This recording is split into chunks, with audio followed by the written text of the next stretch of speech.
Raghuramakrishnaraju custodial torture కేసులో retired ASP Vijaypal remand పొడిగించారు. జనవరి 6 వరకు 14 రోజుల రిమాండ్ విధించారు. ప్రస్తుతం విజయపాల్ గుంటూరు జిల్లా జైల్లో ఉన్నారు.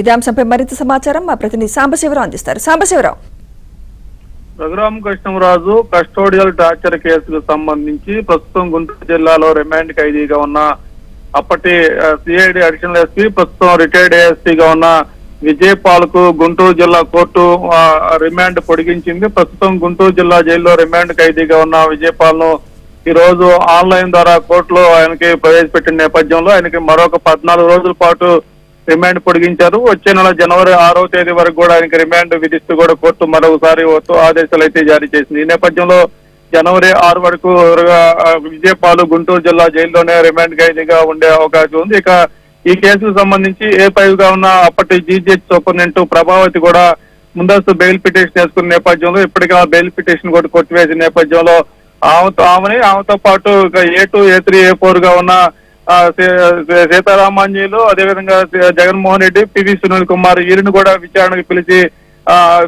పిలుస్తారా, అరెస్ట్ చేస్తారనేది కూడా చర్చ అయితే జరుగుతుంది. మరి ప్రస్తుతానికి A1 గా ఉన్న A3 గా ఉన్న విజయపాల్ ఒక్కళ్ళే ఈ కేసులో ఇప్పటికీ అరెస్ట్ అయిన నేపథ్యంలో మిగతా వారి అరెస్టులు విచారణ ఎప్పుడు ఉంటుందని కూడా ఒక ఆసక్తికర చర్చ అయితే RRR కస్టోడియల్ కేసులో నడుస్తుంది.